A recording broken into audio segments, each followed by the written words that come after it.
first on the Western Slope. You're watching KREX 5 News at 10 p.m. Good evening, I'm Logan Wilbur, and we appreciate you joining us this Wednesday evening on KREX 5 News. The proposed changes to Colorado oil and gas regulations we told you about on Tuesday have cleared yet another hurdle in the state legislature, and now they're one step closer to becoming law. The bill passed a committee vote along party lines earlier today, and KREX 5 reporter Ivan Fisher has more on the proposal and why some people in the Grand Valley oppose the changes. The concern over changes to oil and gas go beyond county officials. We've always been able to use a cooperative process in the state. We've had a stakeholder process where all the concerned participants. And this legislation really short circuits that kind of process and just demands change right now. With the power shifting to local governments, a lack of restrictions is what worries the industry. We're not quite sure how that will play out. It is very broad. There's not a lot of restrictions on it. And our local government, there's no maybe about it. This formal position contains all of Mesa County's commissioners and Grand Junction's mayor stating their opposition to the oil and gas bill. We need uniformity and one set of consistent rules for the industry. Testimony is over, and officials in the industry might just have to adjust to a new reality. First on the Western Slope, I'm Ivan Fisher for KREX 5 News. Next up for the bill is a vote by the Chamber's Finance Committee. We'll have more information on the local impact of this bill and a response from a member of City Council tomorrow at 5 p.m. Parts of Paonia are still under a boil water notice as water problems continue, and unfortunately, the advisory may last for several more days.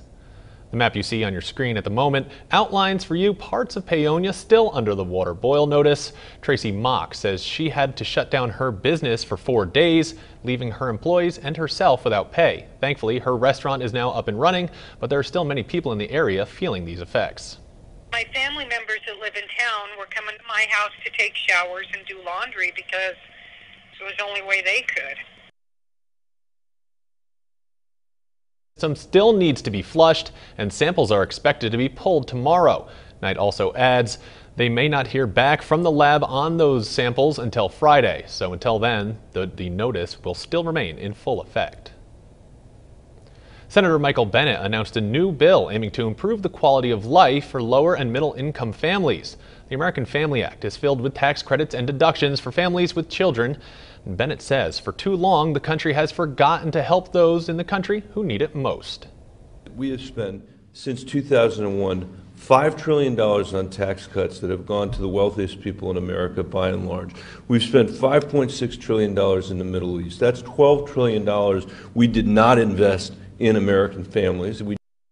A recent report from the Columbia University Center on Poverty and Social Policy found the act would cut child poverty by 38%.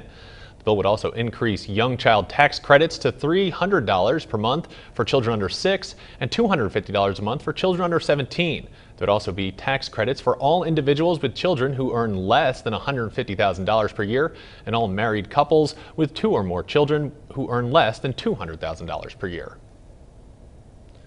More important information for families. School District 51 Board of Education voted unanimously to approve new start and end times for the school day. Middle and high schools will start at 8 a.m. while elementary schools will start at 8:55. The end of the school day for middle and high school students will be at 3:15 and elementary schools will dismiss at 3:55 p.m. All times will go into effect for the 2019-2020 school year. Bullying is something that seems to happen at every school, no matter how old or young you are. But District 51 just released a new PSA geared towards educating students and parents about the different types of mean behavior and what you should be doing if you're bullied. Bullying is a problem, and it has to stop. That's one of the goals of D51's new anti-bullying PSA, which was sent to parents and administrators across the county. We implemented a new system this year for investigating bullying so that we're all on the same page. The 3-minute video also hopes to separate bullying from other types of behavior. We really wanted people to understand the difference between bullying, peer conflict, and mean behavior. And let students know that it's okay to get help. Students need to learn that it's okay to report that they think they might be being bullied. Now, the reason D51 put out this PSA wasn't because of a recent uptick in bullying cases, but rather because bullying has always been an issue.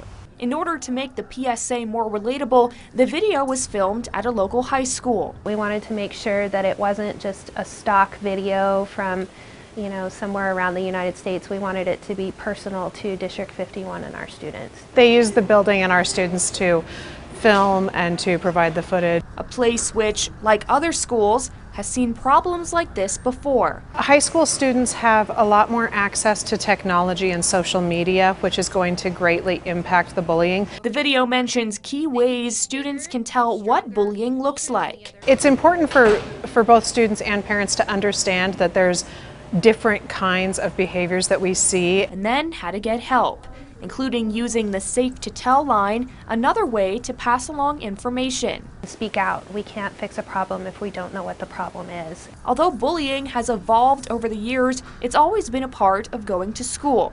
D51 is hoping this PSA is the start of a greater change, a way to end the hurt. You don't have to put up with bullies. You don't have to stoop to their level. Together we can end bullying. First on the Western Slope, Katrin Asaf, KREX 5 News. This PSA can be found on the District 51 social media pages as well as their website. We'll include a link to both and the full video on westernslopennow.com. Thanks to the Grand Junction Rotary Club, some Western Slope nonprofit agencies are a bit richer tonight. The club donated more than $26,000 to those organizations earlier today. The Grand Junction Rotary Club hosted their weekly Service Above Self meeting. Members of the club and a variety of community-based organizations came together for speeches and, of course, that nice check presentation. Initially, more than 25 organizations applied for funds this year. Of the applicants, the club was able to fund half of them through a grant program. The organizations range from schools all the way up to hospitals, and recipients say the Rotary Club is making a huge difference in the community.